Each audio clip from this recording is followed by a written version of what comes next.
Bismillahirrahmanirrahim. Alhamdulillahi rabbil alamin. Wassalatu wassalamu ala nabiyyina Muhammad wa ala alihi wa ashabihi ajma'in. Wa ba'd. Në dersën e fundit i morëm fjalët e autorit Allahu mëshiroft, ku tregoi se çfarë lejohet për burrat të bartën apo të veshin prej argjendit. Pastaj vazhdon autori dhe flet për të njëjtën gjë për gratë. Thotë yubahu lin nisa min adh-dhahabi wal fiddati ma jarat 'adatuhunna bi lubsihi. Dhe për gratë lejohet prej arit dhe argjentit ato çfarë është bërë adet që ato t'i veshin dhe t'i bartin. Ato çfarë e kanë ato adet që t'i veshin dhe bartin. Dhe urtësia pse Allah subhanahu wa taala ka lejuar për gratë, pra jo për burrat që me bartë dhe me vesh, pra edhe ari, e kështu më radha argjente gjërat të ngjashme, është nga se gratë siç dihet ka nevojë që të zbukurohen dhe të stolisen. Pa Allahu subhanahu wa taala jo ka lejuar këtë gjë që ta plotësojnë këtë aspekt të tyre. Për dallim prej burrave, të cilët nuk kanë nevojë për një gjë të tillë. Dhe me këtë pra shfaqet edhe arsyeja pse Allah subhanahu wa taala ka lejuar këtë gjë për gratë, pa si mëshirë ndaj tyre, po edhe për burrat dhe bashkëshortet e tyre. Dhe autori po thotë se lejohet prej arit edhe argjendit, pra për gratë, ajo që kanë bërë adet ta veshin, pavarësisht pra në çfarë aspekt ose çfarë forme e veshin.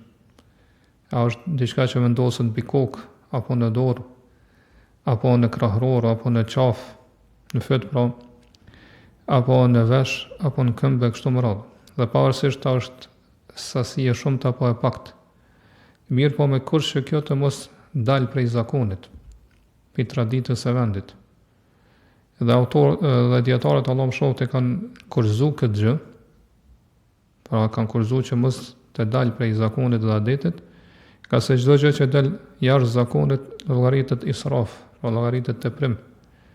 Dhe israfin Allah subhanahu wa taala ka ndaluar, siç ka ardhur në surën Araf ajeti 31, thotë wala tusrifu inna Allaha la yuhibbul musrifin. Mos e teproni, ka se Allah nuk i don ata që e teprojnë. Dhe adeti apo zakoni dallon me dallimin e vendeve apo kohëve dhe gjendjeve. Sa i përket dallimit të vendeve, ka mundësi që në një vend të caktuar është bërë zakon që gratë me vesh një lloj të caktuar të arit, për dallim prej vendit tjetër. Gjithashtu sa i përket kohëve, siç është rasti për shembull që një gratë në kohën kur janë në mirëqenie, edhe shtohet pra pasuria e tyre, veshin edhe bartin sasi të mëdha të arit. Apo e kundërta, pa ku janë në varfëri kështu me radhë, pra bartin sasi të pakta të arit edhe të vogla. Prandaj ajo që është e lejuar në gjendjen, ose më mirë me thonë në periudhën kohën e parë, nuk është e lejuar në këtë dytën, kur janë në varfëri dhe skamje. Ndërsa sa i përket gjendjeve, atëherë ndihet që gratë dallojnë, disa janë gra të varfëra, disa janë të pasura, disa janë bashkëshorte të mbretit, disa të ministrit, disa të kryetarit, po dallon gjendja e grave. Prandaj pra, siç e dim, pra gruaja e të varfërit nuk posedon ose nuk zotron veç se disa dirhem të pakët, po nuk është sikur se gruaja ose bashkëshortja e mbretit. Dhe autori këtu po thot walau kathura, edhe nëse është sasi e madhe. Kjo, kur po thot edhe nëse është sasi të madhe, po të tregon që në këtë çështje ka mos pajtime mes dietarëve. Ka se disa dietarë kanë thonë që është kurrë që ari që e bartin gratë mos të jetë më shumë se sa 1000 mithqal, ose parafrasisht ngjajshëm me këtë. Dhe 1000 sa person 1 mithqal i kemi sqaruar pra ndersën e kaluar, ose ndersat e kaluara. Dhe arsyeja pse kanë dhënë këtë mendim është se thonë ajo që person më shumë se 1000 mithqal llogaritet israf. Pra llogaritet teprim. Mirë, po kjo mendim është i dobët. Për arsye se nëse ne ndërlidhim kushtin me israfin, po me teprimin, atër ka mundësi që të bëhet haram edhe nëse ajo sasi ore është për mbi 500 mithqal. E nga njerë është e lejuar edhe nëse është më shumë se 1000 mithqal. Po qysh e tha më lart varësisht e gjendjes. Prandaj mendimi i saktë është mendimi tjetër i dietarëve, të cilët thonë se nuk ka këtu kufizim. Po siç e tha dhe autori, ajo që është bërë zakon te gratë me veshë dhe me bardh është e lejuar, pavarësisht është sasi e vogël apo e madhe, apo pavarësisht është sasi e pakët apo e shumt. Dhe argument për këtë është përgjithësimi i fjalëve të pejgamberit sallallahu alaihi wasallam, i cili ka thënë: "Uhilla adh-dhahabu wal-hariru li inathi ummati wa hurrima ala dhukuriha." Ari dhe mendafshe janë të lejuara për gratë e umetit tim, ndërsa janë të ndaluara për burrat e umetit tim. Dhe në këtë fjali të autorit pastaj ndërlidhen edhe disa çështje. E para është cila dispozita e bartjes së arit i cili është në formë rrethore, po që është i lidhur në formë rrethore, siç janë unazat apo bizylikët e kështu me radhë. Disa dietarë, siç e dimë, kanë mendimin që kjo është haram. Dhe me këtë kanë argumentuar me disa hadithe. Mirë po edhe ky mendim është i dobët. Dhe e saktë është që kjo është e lejuar. Madje pothuajse ka ixhma konsensus mes dietarëve në këtë meselë, në këtë çështje. Dhe këta dietarë që e lejojnë këtë gjë, pra karshi këtyre haditheve, të cilat i kanë sjellë pra dietarët që e ndalojnë me bart apo me vesh arin i cili është në formë rrethore, pra karshi këtyre haditheve këta dietarë kanë ndjek 3 mënyra ose 3 rrugë. E para kanë thënë që këto hadithe të gjitha janë të dobta, pa zinxhiri i tyre është i dobët. Metoda ose mënyra e dytë kanë thënë që këto hadithe janë shadhe. Pa janë hadithe të cilat i kundërshtojnë hadithe tjera që janë të sakta edhe më të forta dhe më të shumta, që tregojnë se lejohet për gratë për shembull me bart unaza apo bizylik që janë të lidhura në formë të rrethit. Edhe mendimi ose metoda e tretë që këta dietarët po këtë rast e kanë përdorur karshi këtyre hadithe, kanë thonë që ato janë të abrëguara apo të shfuqizuara. Pra pejgamberi sallallahu alaihi wasallam fillimisht e ka ndaluar që gratë të bartin pra ari se li vjen i lidhur për në formë rrethore.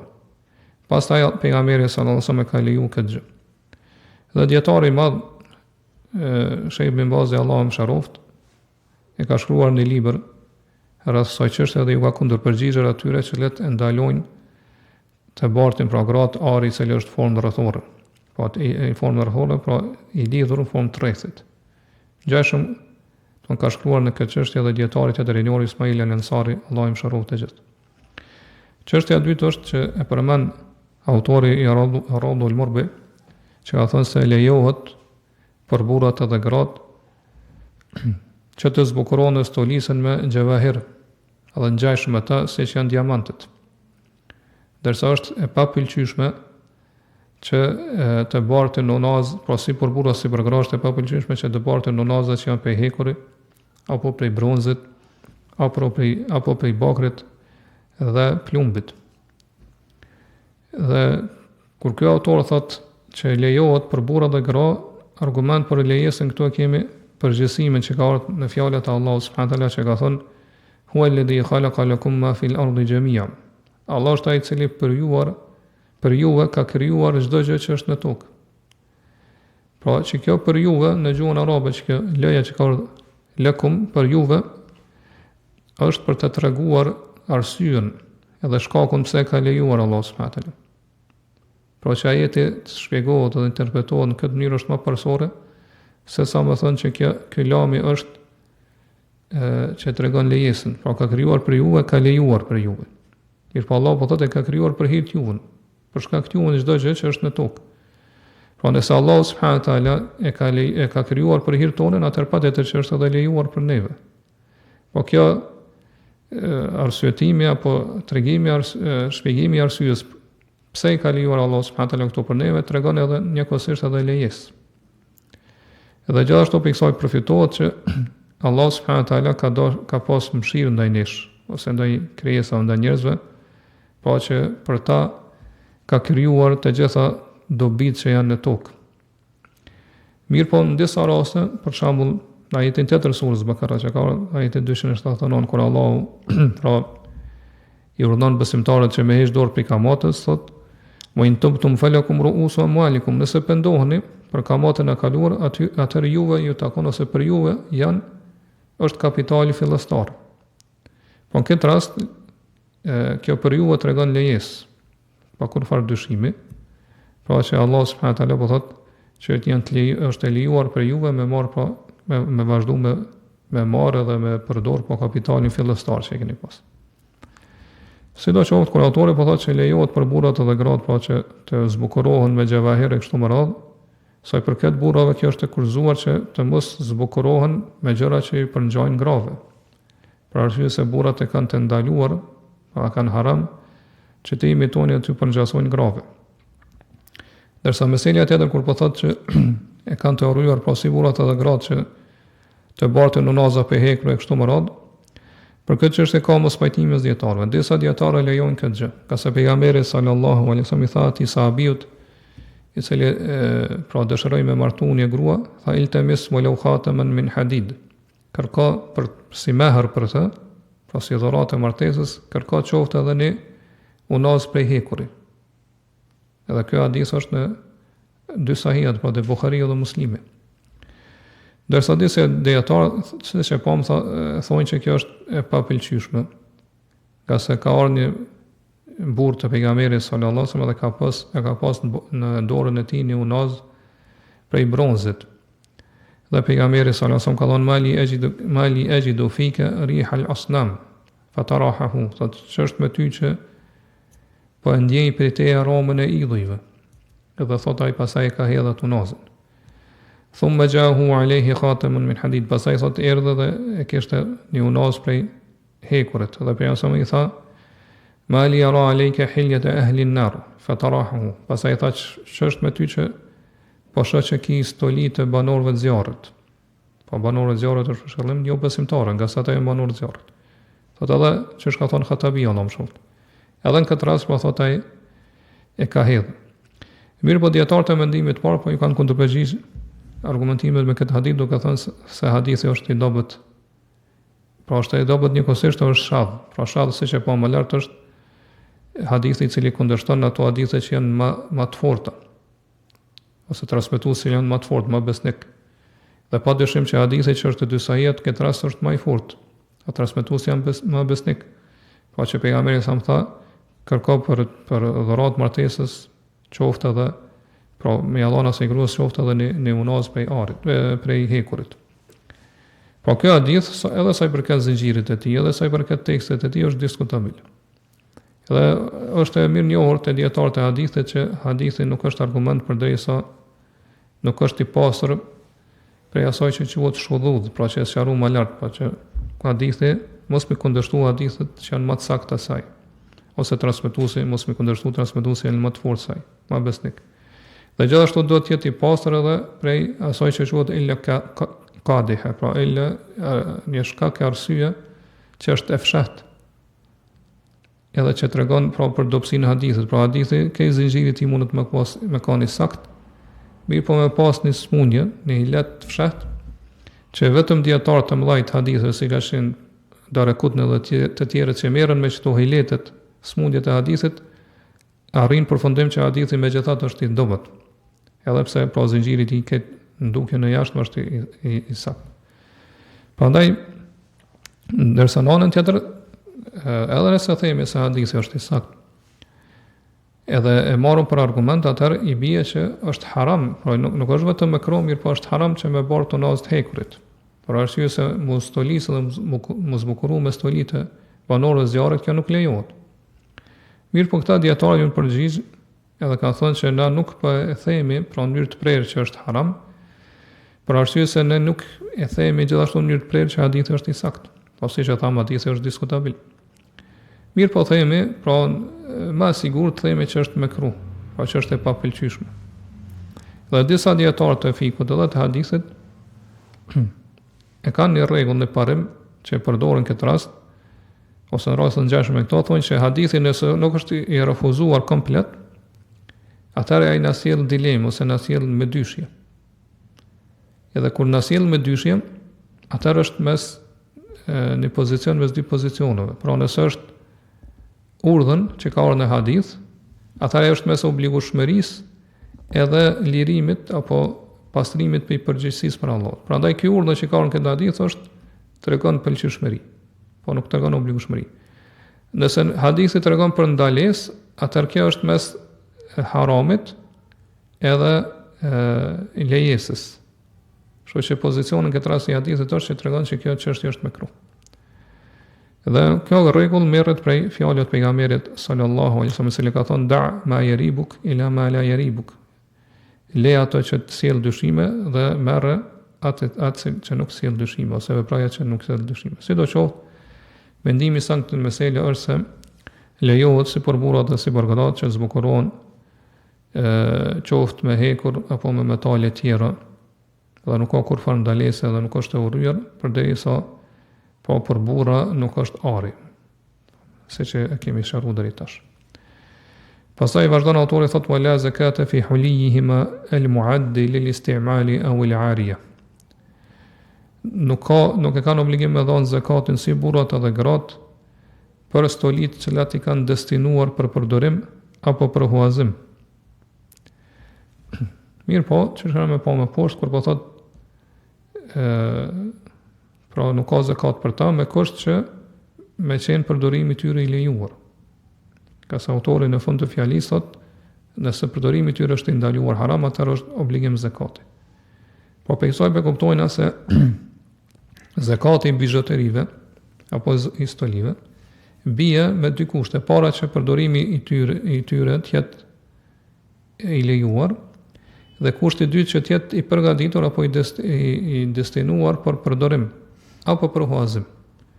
E këto pastaj nuk ka domon të lasha e përdor apo nuk e përdor, e huazon apo jo. Kryesora nëse është destinuar për njëra prej këtyre qëllimeve, atëherë bie obligueshmëria. Sa i përket kushtit të parë, e që thamë se do të jetë pra përdorimi i tyre pra i lejuar, është për arsye se pra anulimi i zakatit prej bijuterive në këtë rast është nga aspekti i lejesës, vërtet i lehtësimit. Edhe ai që përdor haram nuk e meriton që të i marrë lehtësimet e fesë. Siç është për shembull, nëse një burr pra merr e bart një unaz prej arit. Atëherë nëse kjo unaz arrit nisabin, ai ka obligim me dhënë zakatin e kësaj unaze. Ose, do më thonë, nëse ka ari tjetër, atëherë e plotson nisabin bashkë me këtë unaz. Për arsye se në këtë rast, pra nuk e meriton lehtësimin, edhe ka pra të ndaluar me bart unazën, kështu që nuk e meriton lehtësimin dhe ka obligim zakat. Po ashtu nëse një grua për shembull si bijueteri merr pra stoli që janë në formë të gjarprit apo të fluturës apo ngjashme me këto prej krijesa dhe kazhëve që kanë pra imazhe ose kazhë që kanë shpirt, po me imazhe kazhë krijesave që janë me shpirt. Këtë rast pra ka obligim me dhënë zakatin. Ka se është duke vepruar diçka që është haram. Ka se siç e dimë pra është ndaluar për njeriu që të bardh diçka që është në formën e krijesave që kanë shpirt, në imazhin e krijesave që kanë shpirt. Apo do më thonë, nëse kam pamjen imazhin e këtyre krijesave apo e që janë prodhuar në pamjen e tyre. Dërsa kushti i dytë që tha autori po është që të jetë i destinuar për përdorim apo për huazim. Po që gruaja mos ta përdorë për përdorim personal. Mirë po, do më thonë, që gruaja ta ketë pra të destinuar për përdorim personal apo për huazim. Pra, mi a dhon dikuj që me përfitu për të një kohë, prej ati are një kohë edhe mi a këthy. Edhe se çdim, kjo është për bamirësisë. Me këtë definicion që ka sjellë autori, përjashtohet qiraja, apo nëse ka vendos arin peng, e kështu më radhë, edhe të njerë ngjashëm me këtu. Për arsye se ai që ka marrë hua diçka, nuk posedon apo nuk e posedon mundësinë që mja hazut një të gjë dikujt tjetër. Ndërsa ai që ka marrë me qirat diçka, atëherë posedon apo zotron mundësinë që atë gjë mja dhënë me qirat dikujt tjetër, mirë po me kushte njohura që i kanë përmend dietarët, cilat inshallah do t'i përmendim në te kapitulli i shitblerjes. Arsyeja për këtë se hua marrsin këtë rast, po dikush që ka marrë hua një gjë, ai e zotron përfitimin, e zotron vetëm përfitimin prej saj, jo më shumë. Derisa qera marrse posedon ose e zotron përdorimin. Prandaj që e zotron ose posedon përfitimin, nuk i lejohet me vepru me to siç dëshiron. Për dallim prej atij që e zotron pra përdorimin, po i lejohet me vepru pasaj sipas dëshirës. Edhe pra për kësaj po kuptojnë se bizhuteritë që janë destinuara për përdorim apo për hazim nuk ka zakat në të. Dhe kjo është mendimi i parë i dietarëve këtë meselë, edhe cilin pra siç për shumë e përkrahë autori. Edhe është mëdhëbi pra Hambeli që e ka këtë mendim. Apo që shënë me mora me poshtë, po është mëdhëbi i xhumhurit. Këta dietarë kanë argumentuar me disa argumente. Prej tyre është hadithin që transmetohet te Daraqutniu dhe te Ibn al-Jauzi, ku pejgamberi sallallahu alajhi wasallam ka thënë lejse fil huli zakat. Sa përket bizhuterive stolive nuk ka zakat. Mirë po që është kanë me pa më poshtë edhe Daraqutni pra thotë që hadithi është i dobët. Edhe Bejheqiu vetë ka thonë që hadithi nuk ka bazë. Argumenti i dytë është hadithi që transmetohet te Buhariu dhe Muslimi kur pejgamberi sallallahu alajhi wasallam në ditën e Bajramit, pra pasi që e ka marrë hutbën, ligjëratën e Bajramit ka zbrit, edhe i ka nxit gratë që më dhan sadakat, edhe ka thonë të sadaqna walau min huliyikunna. Jepni sadakat qoftë edhe prej stolive të juve apo bizhuterive të juve. Argumenti i tretë është se thonë këtë mendim e ka pas Enesi, Xhabiri, Ibn Umeri, Aisha edhe Esmaja. Pa 5 pi sahabeve radhiyallahu anhum. Allah qoftë i kënaqur me të gjithë. Argumenti i katërt është se thonë që këto bizhuteri janë çështëm të destinuara për nevojat personale të njerëzit. Edhe pejgamberi sallallahu alajhi wasallam ka thënë hadithin që transmetohet te Buhariu dhe Muslimi, lejsa alel muslimi fi abdihi wala farasihi sadaqa. Muslimani nuk ka obligim me dhënë zakat për as për robën e tij as për kalin e tij. Thonë edhe këto janë njëjtë sikurse robi, sikurse kali, sikurse rrobat që i ka të veshura në trup, për cilat nuk ka obligim njeriu me dhënë zakat. Edhe argumenti i pestë thonë se këto stoli apo bizhuteri nuk janë të ndara, pra njeriu nuk i ndan që me përfitu prej tyre, pra me shtu pasurinë përmes tyre. Prandaj pra nuk e ka obligim me dhënë zakatin, sikurse që thon për rrobat që i ka në trup. Dhe këtë mendim e ka pas pra Imam Ahmedi, Imam Maliku dhe Imam Shafiu, Allah i mëshirojë gjithë. Edhe pse kanë disa dallime apo mospajtive në disa detaje të kësaj çështje, mirë po në përgjithësi pra këta tri mëdhëbet kanë pajtueshmëri që nuk është obligim me dhënë zakatin për bizhuteritë të cilat janë të destinuara për përdorim personal apo për huazim. Ndërsa mendimi i dytë, që është një transmetim tjetër për Imam Ahmedit, dhe gjithashtu është mëdhëbi i Abu Hanifes, është se është obligim të jepet zakati i stolive dhe bizhuterive, qoftë për orët e parë gjendit. Dhe këta dietar kanë argumentuar me disa argumente. Argumenti i parë është hadithi që transmetohet për Abu Hurairës, po në Sahih, ku tregon se pejgamberi sallallahu alajhi wasallam ka thënë: "Ma min sahibi dhahabin wala fiddatin la yuaddi minha haqqaha illa idha kana yawm al-qiyamati sufihat lahu safahihu min nar wa uhmi alayha fi nar jahannam fayukwa biha janbuhu wa jabinuhu wa dhahruhu كلما بردت أعيدت في يوم كان مقداره 50,000 سنة حتى يقضى بين العباد ثم يرى سبيله إما إلى الجنة وإما إلى النار. Thot pejgamberi sallallahu alajhi wasallam, nuk ka dikush që posedon are apo argjend dhe nuk e jep hakun e tyre, pra nuk e jep zakatin për to. Veç se kur vije dita e Kiametit, ai are apo argjend do të bëhet në formë të pllakave të zjarrit, të cilat do të nxehen në zjarr, pra në zjarrin e xhehenemit, do të shkrihen, pra do të nxehen, do të shkrihen edhe me to do t'i lyhet atij, do t'i djegët, do t'i lyhet pra balli i tij, ijet e tij, edhe shpina e tij. Sa që të ftohen, thot ato, prap kthehen edhe ndizën edhe pra shkrihen në zjarr. Edhe kështu do të vazhdoj ky dënim, thot, pra aq sa zgjat dita e Kiametit 50.000 vite derisa Allahu të gjykojë mes robërve. Pastaj thot atij i tregohet rruga ose për në xhenet ose për në zjarr. Po këta dietarë thonë që ky hadith është i përgjithshëm. Dhe gruaja e cila posedon apo ka bizhuteri, pavarësisht po a janë të argjendit apo të arit, konsiderohet që ajo zotron edhe posedon pra ari dhe argjend. Prandaj ky përgjithësim që ka në hadithën e pejgamberit sa po i përfshin sigurisht se stolit po edhe gjërat e tjera. Ai që thotë se bizhuteritë apo stolit përjashtohen për këtij hadithi, atëherë do të më sjellë argument. Argumenti i dytë është hadithi që transmetohet pra te Imam Ahmedi, te Abu Daudi, Tirmidhiu e kështu me radhë, po në Sunenet e Nesaiu, prej Amr ibn Shuaib, ai transmeton pe babait e tij, ai prej gjyshit të tij, se një grua ka ardhur te pejgamberi sallallahu alajhi wasallam me vete ka pas një vajzë. Edhe në dorën asaj vajze sa di kanë qenë misketani ghalidhatani min dhahab, dy byzëlyk shumë të mëdhaj prej arrit. Edhe pejgamberi sallallahu alajhi wasallam ka thonë eto e dinë zakat e hadha. Apo jepni zakatin këtyre dy byzëlykëve. Qalet la, jo ka thonë jo, qala e yasurruki an yusawwiriki Allahu bihima siwarain min nar.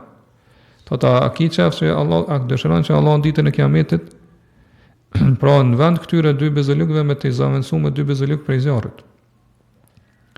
Fa khalathuma wa alqathuma ila an-nabi sallallahu alaihi wasallam. Thot ajo pse ka dëgjuar këtë fjalë, për sa merri ka heq dorë dhe ja ka dhënë pejgamberit sallallahu alaihi wasallam. Disa dietarë kanë thonë që hadith është i dobët për shkak të transmetimit që ka ardhur këtu pra zinxhirit prej Amr ibn Shuaib prej babait i tij prej gjyshit. Po disa dietarë kanë mendimin që ky zinxhir ka ndërprerje, mirë po kjo është gabim. Për arsye se imamët e hadithit si Imam Ahmedi, Buhariu, Yahya ibn Ma'in dhe të tjerët argumentojnë me hadithet të cilat e kanë këtë zinxhir të hadithit. Madje disa dietarë të hadithit kanë shmuar aty që kanë thënë se nëse zinxhiri është i saktë deri te ky Amr ibn Shuaib, atëherë kjo është njëjtë sikurse hadithet të cilat e kanë pra në zinxhirin e tyre transmetimit Malikun prej Nafiut prej Ibn Umirit. Edhe pse kjo që kanë thonë këta dietarë është një teprim. Se do shoh kjo hadithi që po ka si dëshmi hadithin e parë që sjellën, që transmetohet te Sahihu. Edhe gjithashtu ka edhe argumente dhe dëshmi tjera që nuk janë transmetuar te Sahihat prej hadithit të Aishës radhiyallahu anha dhe Ummu Salamës. E këto e janë dy argumente të radhës që i sjellën këta dietarë. Po hadithi i Aishës tregon thotë se një ditë pejgamberi sa hyri tonë edhe me pa në dorën time disa unaza prej argjendit. Edhe me pyeti çfarë janë këto, Aisha tha, dëshirova me mukuru për ty, o i dërguari i Allahut. Edhe pejgamberi më tha, e jep zakatin e tyre? Ka thonë jo, ose thot fjalë ngjashme me këto. Atëherë pejgamberi ka thonë hasbuki min an-nar. Këto do të jenë pra si dënim për ty prej zjarrit, dënim me zjarr. E këtë hadith pra Hakimi ka thonë që është sipas kushteve të Buhariut dhe Muslimit. Gjithashtu Ibn Daqiqa ka thonë është hadithi i saktë sipas kushteve të Muslimit. Po ashtu ka edhe hadithi i Ummu Salamës, i cila është e ngjashme me këto. Thotë që unë i bartja disa unaza të arit apo bizëllik të arit. Edhe pejgamberi sa e kanë pyetur, o i dërguar Allahut, a është kjo thesar? Pra thesar në kuptimin që kena me dhënë llogari para Allahut. Po ai që nuk jep pra hakun ose drejtën e thesarit. Atëherë pejgamberi sallallahu alajhi wasallam ka thonë ma balagha an tuadda zakatuhu fazakki falaysa bikans. Pra nëse arrin nisabin që është obligim me dhënë zakatin, atë jepja zakatin atëherë nuk llogaritet thesarit, për cilën do të dënohesh. Edhe për këtë hadith pra Hakimi ka thonë që është sipas kushteve të Buhariut. Dhe nuk ka dyshim që këto argumente ose këto hadithe siç e pam pra janë më të forta se sa ato argumentet e mendimit parë që thanë se nuk është obligim me dhënë zakatin e bizhuterive. Atëherë nëse dikush pyet si janë kundërpërgjigjur, po dietarët e cilët e kanë mendimin që nuk është obligim, si janë kundërpërgjigjur për këto argumente, ose vërtet si ti kundërpërgjigjemi ne argumenteve të atyre dietarëve që kanë thonë nuk është obligim, përgjigjja ndaj këto është se ç'është po më lart, po sa i përket hadithit që nuk ka në bizhetëri zakat, e pam që kjo është hadith i dobët. Dhe përderisa është hadith i dobët, atëra ai nuk merret për bazë, pas si argument. Aq më pak që ky hadith pra mi kundërshtu përgjithësimin që ka ardhur në hadithe të sakta. Pastaj vetë këta që argumentojnë me këtë hadith, pra nuk punojnë me këtë hadith në të gjitha kuptimet e tij ose të gjitha rezultatet që dalin prej këtij hadithi. Ka se nëse ne punojmë me atë që nuk kuptohet prej këtij hadithi, atëherë i bie që nuk ka zakat fare sa i përket stolive dhe bizhuterive. Dërsa këta nuk thanë kështu. Pra ne e pam që thanë se vetëm ose bizhuteriet që janë përgatitur për shembull për qira, më dhon me qira apo për shpenzim, këto ka zakat. Pra vetëm bizhuteriet që janë përgatitur ose destinuar për përdorim personal apo për huazim nuk ka zakat, to tjerat po. Prandaj kjo i bie që nëse është hadithi i saktë, thonë i bie që me punu me një pjesë të hadithit, me mos me punu në pjesën tjetër, ose me kuptimin tjetër që na jep hadithi.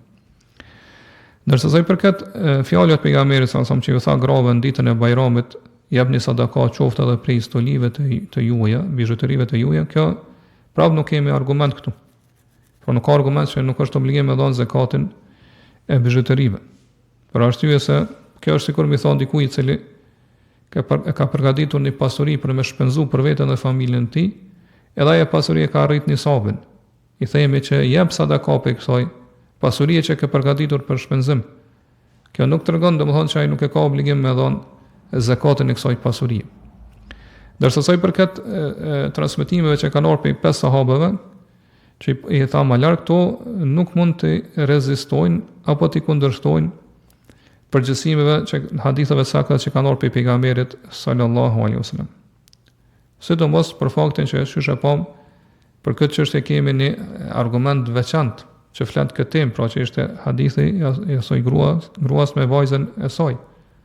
Pra është hadith që është nas, pra që është flet tekstualisht në këtë temë, pra që nuk mund ta interpretosh ndryshe. Dhe për këtë rast, pra, si thonë dietarët, nuk merren në konsiderat fjala as kujt përballë fjalës pejgamberit sallallahu alaihi wasallam, dhe sidomos për faktin që këto athere për sahabeve janë kundërshtu pastaj me athere tjera për sahabeve, cilët e obligojnë me dhënë pra zakatin e bizhuterive. Ndërsa sa i përket kiasit, analogjisë që kanë përdorur, edhe ai është i pasakt nga disa aspekte. E para është që kjo kias apo analogji ka ardhur përballë teksteve, përballë haditheve, dhe çdo kias që vjen përballë tekstet apo qoftë Kur'an apo hadith, ai pra konsiderohet kias i pasakt, analogji i pasakt, pra e papranueshme. E dyta, themi që është analogji e cila dallon, pra arabisht thonë kias me al-farq, analogji që dallon, pra nuk mundesh nuk është analogji e saktë, nga se dy mesele dallojnë, nuk janë të njëjta. Për arsye se sa i përket arit edhe argjentit, në parim është obligim me dhënë zakatin e arit edhe argjentit. Ndërsa i përket kuajve apo robërve, sklavëve apo rrobave, në parim pra e dim që nuk është obligim me dhënë zakatin e tyre. Prandaj çu ka mundësi me bë analogji, një gjë që në parim është obligim me dhënë zakatin, me një gjë që në parim pra nuk ose kundërta, por me bë analogji një gjë që në parim nuk e ka obligim, ose një gjë që në parim e ka obligim me dhënë zakatin, me një gjë që në parim pra nuk është obligim me dhënë zakatin. Por kjo analogji është mes dy çështjeve që dallojnë, nuk janë të njëjta. Edhe kiasi e tretë është se ky kias është kontradiktor. Kjo analogji është kontradiktore. Pra ata janë kontradiktor kur e sjellin këtë analogji. Për arsye se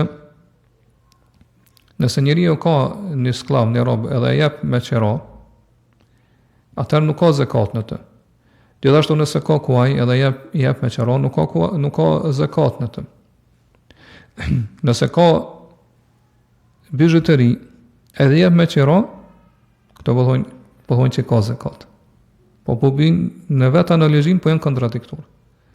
Gjithashtu nëse njeriu ka pra bizhuteri që i ka përgatitur për me shpenzu për vete apo për familjen, pra po thonë që ka zakat.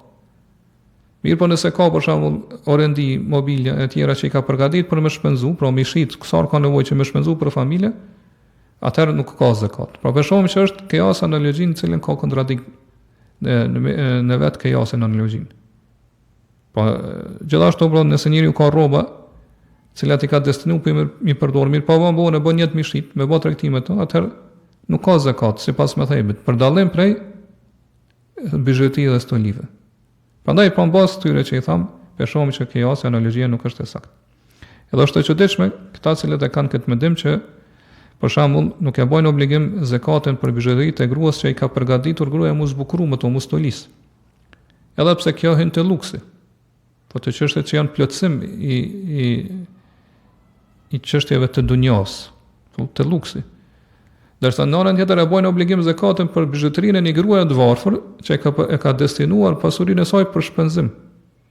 Edhe pse urtësia i çdo është me kërku të kundërtën. Po që kjo gruaje që e ka destinuar pasurinë e saj për stolisë dhe zbukurim për shkak të luksit, kjo e ka obligim me dhënë zakatin, jo ajo që domthonë e ka destinuar pasurinë e saj për shpenzime për shkak të domosdoshmërisë. Dërsa fjala aty që thonë se bizhuteritë pra nuk janë të ndara që njeriu ta shtojë pasurinë, po që të përfitojë për hyrjen e ta shtojë pasurinë, përgjigja ose kundërpërgjigja ndaj kësaj është se sa i përket orëve të argjendit nuk është kusht që për mu bë obligim zakate që ato jenë të ndara, të veçuara për me shtu pasurinë.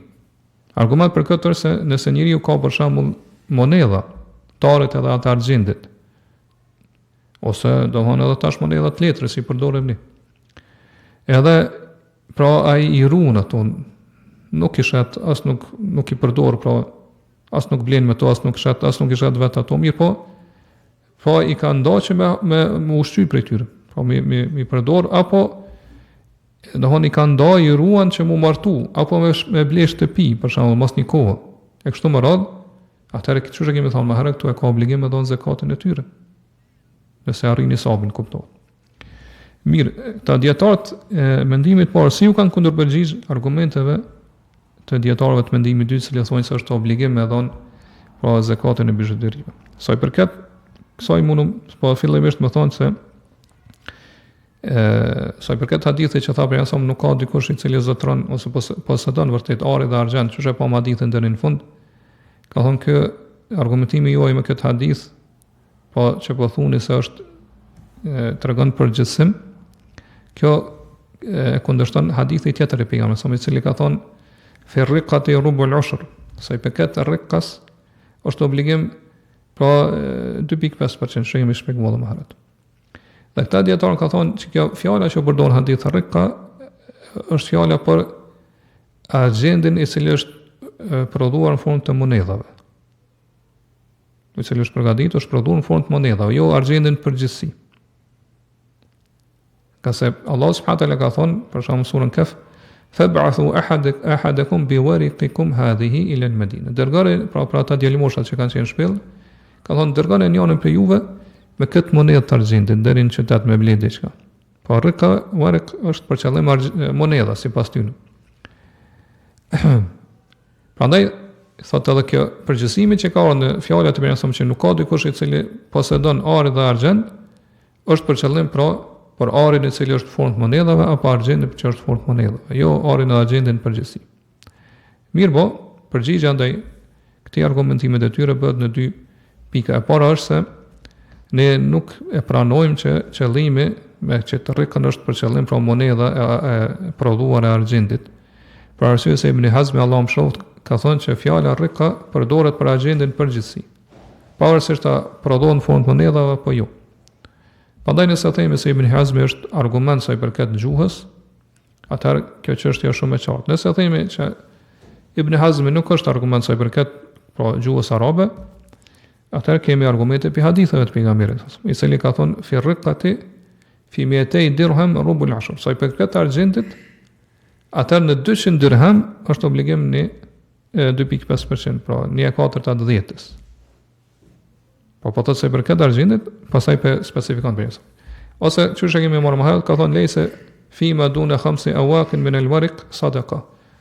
Sa i përket pra argjendit, atëherë argjendi që është nën 5 awak, pra pesha, që është nën 5 awak, që kemi shpjeguar, pra ndërsa ka numër sa për shkak kjo, që kemi thënë që është 595 gram e matje tona, nuk ka zakat.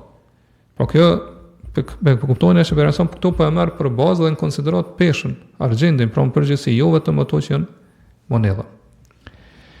Mënyra e dytë se i kundërpërgjigjemi ose i përgjigjemi pra kundërpërgjigjes së tyre është se edhe nëse e pranojmë që qëllimi me fjalën arrik ka që përmend hadith është për qëllim pra monedha e argjendit e prodhuar pa argjendin në formë të monedhës, atëherë kemi rregullën e parimit që përmendja e disa pjesëve të çështjes së përgjithshme me një dispozit që përputhet me të përgjithshmen nuk konsiderohet veçim.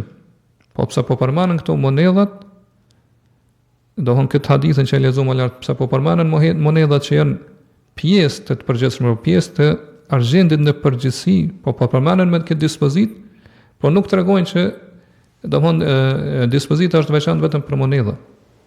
Mirë, po dohon dispozita është për këtë argjendin, pra nga se kjo dohon është dispozit që vjen përputhje me të përgjithshmen.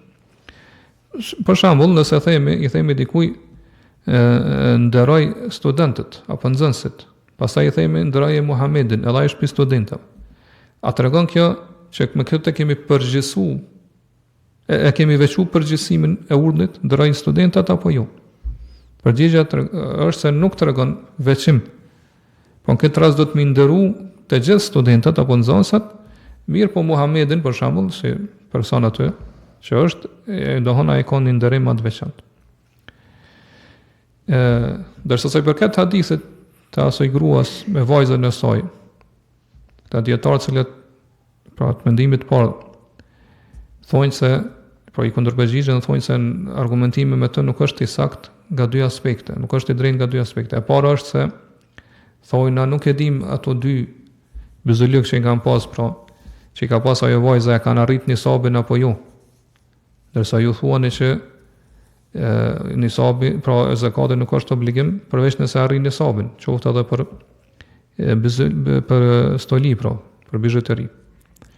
Edhe e dyta, pra që tregon se argumentimi me këtë hadith nuk është i drejtë, është se pejgamberi sallallahu alajhi wasallam i tha, a dëshiron ti që Allahu në vend të këtyre dy bizulykëve, pra me të vesh dy bizulyk për zjarrin ditën e Kiametit.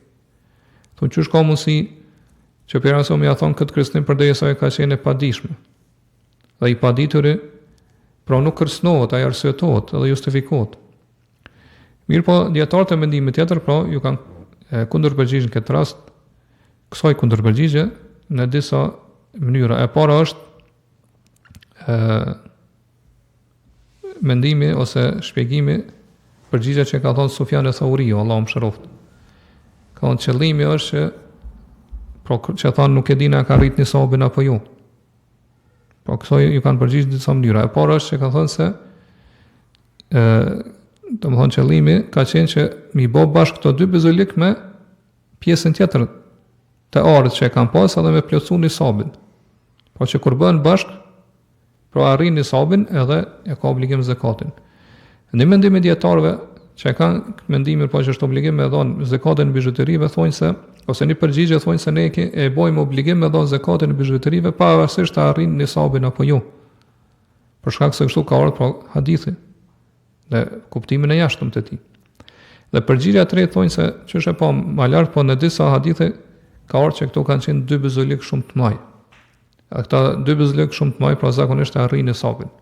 Prandaj gjitha transmetimet tjera që kanë ardhur po duhet të kuptohen dhe shpjegohen, interpretohen sipas këtij transmetimi. Në mënyrë që domethënë me realizu kushtin e nisabit, arritjes së nisabit. Ndërsa sa i përket pra mënyrës së dytë që i kundërpërgjigjen këtij hadithi që thanë se kërcënimi me dënim pra nuk është dashur me kërcënu me dënim, pra që tregon dobësinë e hadithit sipas tyre, për arsye se ka qenë ignorante, atëherë këta dietarë ju kanë përgjigjur kësaj në dy mënyra. E para është se qëllimi me këto ka qenë me vërtetu dispozitën, me pohu dispozitën, pavarësisht personit apo vendimit për personin. Edhe kjo është vërtet një përgjigje shumë e thellë, çu thotë Sheikh Uthaymini. Pra hadithi po tregon se kush e pengon ose e ndalon zakatin stolive në këta dy bezulik, pra Allahu do ta dënoj me dy bezulik në ngjajshëm në zjarr xhehenamit. Dhe përgjigja e dytë thonë se tu kemi përcaktim. Pra në hadith nuk u përmend në pjesë e fjalismi, po përcaktohet. Pra pejgamberi ka thonë, a dëshiron ty që Allahu në vend aty në dy bezulikëve me të zaventsuar me dy bezulik për zjarrit nëse nuk ja jep zakatin. Po kjo është qëllimi dhe kuptimi i hadithit.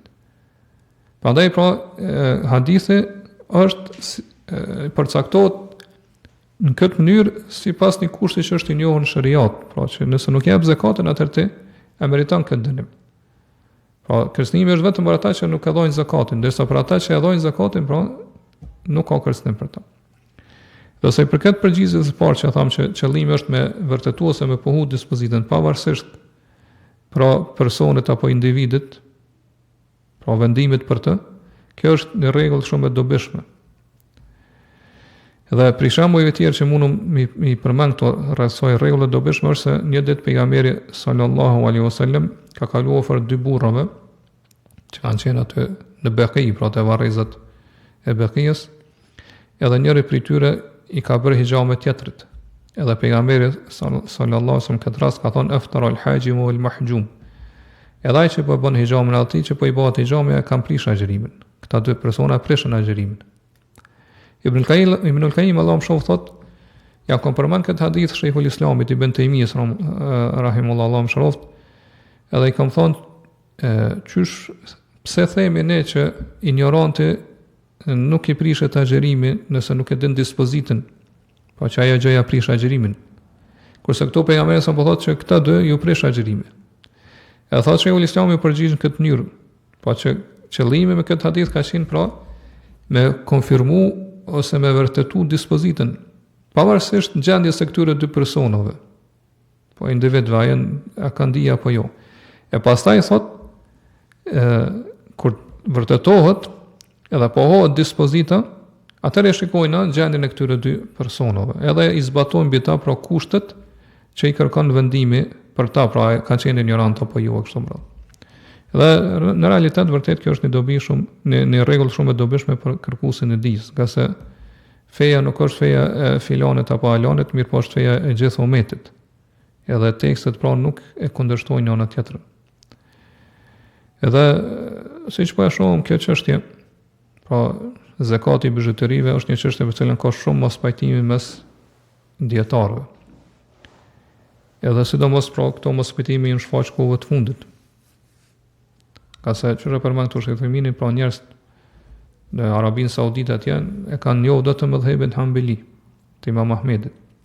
Edhe që shohim që ky mëdhëb pra nuk e bën obligim zakatin e bizhuterive. E pastaj thotë kur është dalë në skenë, pra mendimi tjetër që është obligim, pra mendimi sidomos thot prej kur ka ardhur peshë Ibn Bazit, Allah e mëshiroft, atëherë njerëzit sot kanë filluar me hulumturë me kësaj çështje, kësaj mesele. Edhe ju nshtu pra ata të cilët kanë dhënë mendimet ose opinionet e tyre rreth saj. Edhe thot elhamdullah në fundit themi që ky mendim pra që e bën obligim me dhënë zakatin e bizhuterive është mendim më i qartë, më i dukshëm sa i përket argumenteve. Edhe është më i saktë sa i përket arsyetimit dhe shpjegimit. Duke ashtu këtu faktin që është edhe më i sigurt për fenë e muslimanit. Po që më i sigurta për gruan këtë rast është që me dhënë zakatin e bizhuterive të saj kuptohet nëse arrin nisabin. Pastaj vazhdon autori thotë fa in u'idda lil kira aw lin nafaqati aw kana muharraman fa fihi zakat. Nëse bizhuteritë janë përgatitur për qira apo për shpenzim, apo janë përdorimit ju është haram, atëherë është obligim me dhënë zakat. Për shembull, ka pigrave që kanë bizhuteri të cilat do të thonë i destinojnë për mi dhënë me qira. Po ju e japin grave me qira në raste ndryshme. Këtë rast patat autori ka obligim me dhënë zakatin e këtyre bizhuterive. Nga se këto bizhuteri më nuk po përdoren do të thonë për përdorim personal, i cili që shepon pra anulon zakatin. Edhe gjithashtu pra bizhuterinë këtë rast po përdoren për me shtu pasurinë. Po ashtu nëse një gruaja e ka destinuar këtë pasuri për shpenzim. Pra ka bizhuteri edhe sa ka nevojë, pra shet për tyre për me ble ushqim, apo pije, apo me pagu qëra në shtëpis, e kështu më radhë. Po merr për këtyre bizhuterive dhe shet. Edhe pastaj shpenzon për veten edhe familjen e saj. Këtë rast po thotë autori pra ka obligim me dhënë zakatin. Nga se këtë rast pra këto bizhuteri i përngjajnë monedhave, të cilat siç e dim pra njeriu i ka përshit vlerë e kështu më radhë. Ose kur është haram, po thot autori, kur përdorimi i tyre është haram. Për shembull, çu sa më lart nëse gruaja po këto bizhuteri kanë formë të një krijesë apo kafshë që kanë shpirt, po çu e tham, pra si shembull, po ose gjarpër ose flutur ose ngjashëm me këto, apo është haram nga se e ka kalu pra kufinin e të lejuarës, ka kalu në israf, ka kalu në teprim. Apo është haram për shkak të përdorimeve tjera, atëherë këtë rast për autori është obligim me dhënë zakatin. Ose që është më lart rasti një burri i cili pra bart ari. Atëherë ka obligim me dhënë zakatin. Nga se që është pra anulimi i zakatit në bizhuteritë të cilat janë destinuara për përdorim është vetëm si lehtësim për besimtarin, për muslimanin. E përderisa është kështu, atëherë nuk i lejohet njeriu pra që përmes mëkatimit, mëkateve, mi marr ato gjëra që janë lejesa ose që janë lehtësime prej Allahut subhanahu wa taala, mi vepru lehtësimet e Allahut. Nuk i lejohet pra mi zbatu se mi praktiku lehtësimet e Allahut duke bërë mëkat të tij. Ngjashëm me këto, pra sipas këtij rregullë dietar kanë përmendur edhe shembuj tjerë, për shembull, nëse dikush e bën një udhtim i cili është haram, nuk i lejohet me marr lehtësimet. Pra të udhtimit me shkurtu namazin bashku me prish agjërimin çdo mëro. Po ashtu nëse mestet apo çarrapat janë haram, nuk i lejohet me dhon mes, me fshi.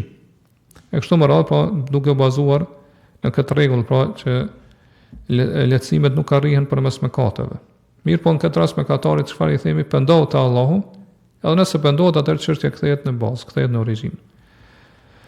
Pastaj një çështje tjetër e fundit që kam në këtë temë është nëse përdorimi është haram, autori po që e thamë e ka mendimin që është obligim me dhënë zakatin. Mirë, po në këtë rast nëse përdorimi është haram, është obligim do të më marrë në konsiderat peshën apo vlerën e arit apo argjendit këtë rast. Sipas mëdhëbit do të më marrë në konsiderat peshën, nga se vlera është e bazuar në faktin që ajo është haram ose përdorimi i saj është haram. Edhe sa i përket një që përdorimi i saj është haram, nuk lejohet që ajo të vlerësohet nga ana fetare. Prandaj thotë në këtë rast, pra mëdhëbi është që duhet më marrë në konsiderat peshën, sikur në rastin e arritjes e nisabit, po me vlerësu nisabin, sikur në rastin e dhënjes së zakatit. Bazë sa i themi që bizhuteritë sipas kësaj çështje ndahen në 3 lloje. E para është një lloj që merret në konsiderat ose për bazë pesha, pavarësisht a është fjala me kalkulu, pra me llogarit nisabin apo kur e dhojnë zakatin. Gjithmonë merret për bazë pesha. Lloji i dytë është që gjithmonë merret për bazë vlera. Pavarësisht a kemi a marrëm vlerën për bazë të llogaritja e nisabit apo të nxjerrja e zakatit. Dhe lloji i tretë janë ato bizhuteri që sa i përket nisabit merret për bazë pesha, ndërsa sa i përket dhënies së zakatit merret për bazë vlera. Po këto do ta shpjegoj me tutje. Sa i përket llojit të parë, po që në konsiderat merret pesha, pavarësisht fjalat të arritja nisabit apo të dhënia e zakatit, kjo është pra mesela që e përmend autori kur kemi të bëjmë me bizhuteritë që janë haram, po përdorimi i tyre është haram i ndaluar. Këtu hyn për shembull edhe enët që janë haram të përdoren, po nëse janë pjarit apo pjargjendit. Për shembull, nëse dikush e ka një gotë prej arit, edhe kjo gotë peshon 20 mithkal. Po 20 mithkal, që kemi shpjeguar, është obligim me dhënë zakatin, po 85 gram, siç e kemi përmend më herët. Vlera që ty në 20 mithkalve është 2000 rial, që përmend këtu Sheikh Uthaymeen, Allah më shoft. Si shembull, po kushton 2000 rial. Mirë po, kjo ari, kur është prodhuar në formë gotës, ju ka rrit vlera. Edhe vlera ka shku në 3.000 rial. Po në këtë rast a do të me marë për bazë vlerën, apo do të me marë për bazë vetëm peshën. Pra, si pas me dhejbet, apo si pas edhe autorit, në 2 rastet, pra do të me marë, ose edhe për nisab, edhe për dhënien e zakatit, do të me marë për bazë vetëm